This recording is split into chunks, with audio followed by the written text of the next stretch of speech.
मृत्यु अवश्यम भावी है, लेकिन इसके भय से कैसे मुक्त हों? हाँ, मृत्यु जीवन का अटल सत्य है। जिसने जन्म लिया है उसकी मृत्यु अवश्य होगी, उसे रोका नहीं जा सकता। जातस्य ही ध्रुवो मृत्युर, एक दिन मरना होगा, वो अवश्यम भावी है, अटल सत्य है। लेकिन इसके भय से मुक्त होने की आवश्यकता नहीं है। यहां जो प्रश्न है कि इस मृत्यु के भय से कैसे मुक्त हों, तो वास्तव में इसके भय से हमको मुक्त होने की आवश्यकता नहीं है, बल्कि इसका भय तो बना रहना चाहिए और हर समय बना रहना चाहिए, क्योंकि वो हमारे कल्याण की बात है। मृत्यु को हम भूल जाते हैं, तभी तो इतनी लापरवाही कर रहे हैं।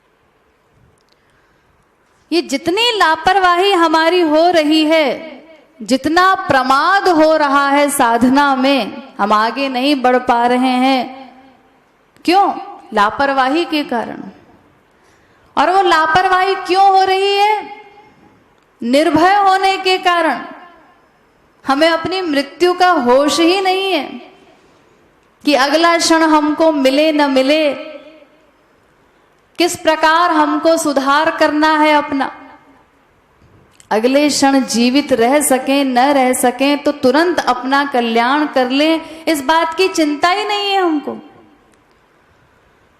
जबकि रोज अपने सामने संसार के लोगों को मरते देख रहे हैं।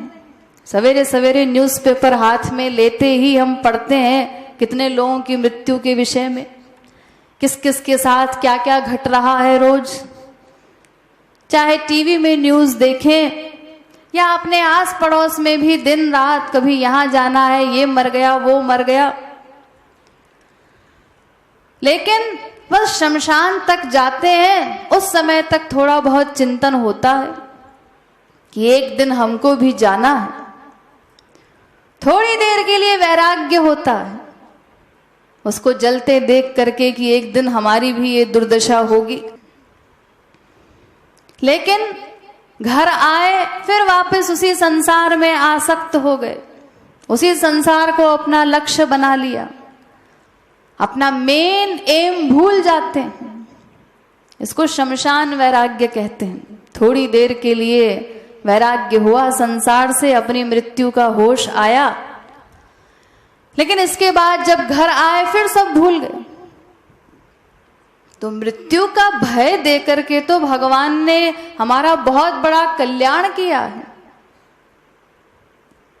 भगवान के द्वारा बनाई हुई कोई भी चीज हानिकारक नहीं होती, अमंगलकारी नहीं होती।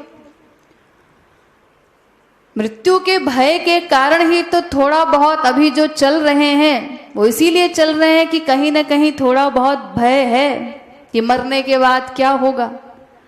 ये भय भी अगर निकल जाए तो फिर भगवान को पाने की भूख ही समाप्त हो जाएगी।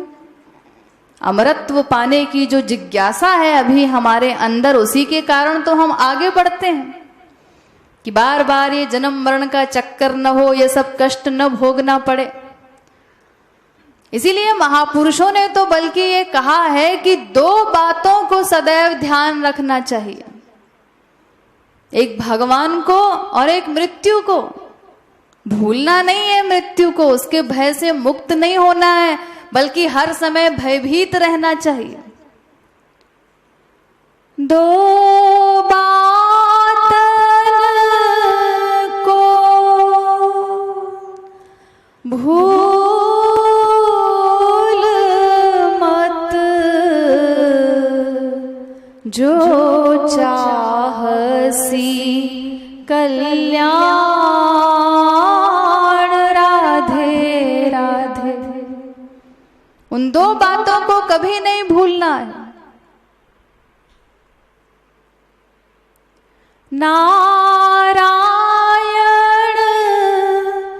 एक मौत को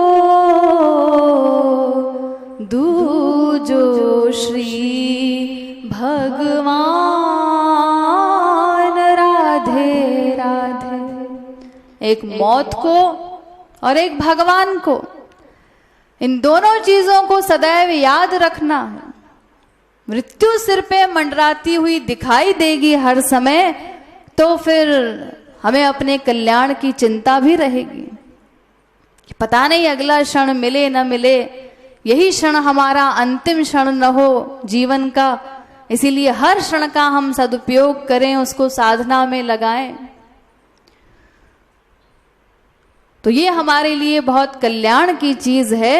जब भगवत प्राप्ति हो जाएगी तब तो जन्म मरण का चक्कर समाप्त हो ही जाएगा, क्योंकि आत्मा तो वैसे ही अमर है, उसको तो कोई भय है नहीं। ये तो शरीर के साथ बंधन लगा हुआ है, रोग लगा हुआ है जन्म मृत्यु का। आत्मा तो वैसे भी अमर है। तो जब भगवत प्राप्ति हो जाएगी तब इससे छुटकारा मिल ही जाएगा, इसके भय से मुक्त हो ही जाएंगे। और जब तक नहीं होती भगवत प्राप्ति तब तक इसका भय हमारे लिए कल्याणकारी है, होना चाहिए। हर समय मृत्यु को याद रखना चाहिए ताकि लापरवाही न हो। ये जितनी लापरवाही अभी हो रही है वो अपनी मृत्यु को भूल जाने के कारण ही है। अपने आप को अमर समझे बैठे हैं हम लोग, होश ही नहीं है किस समय चले जाएंगे। इसीलिए दिन रात संसार में ही आसक्त रहते हैं, भगवत विषय की इंपॉर्टेंस नहीं समझते। तो इसीलिए इसका भय निकालने की आवश्यकता नहीं है, बल्कि उसको सदा साथ में रखना है, ताकि भयभीत होकर हम साधना में तीव्र गति से आगे बढ़ सकें कि अगला क्षण पता नहीं हमें मिलेगा या नहीं मिलेगा।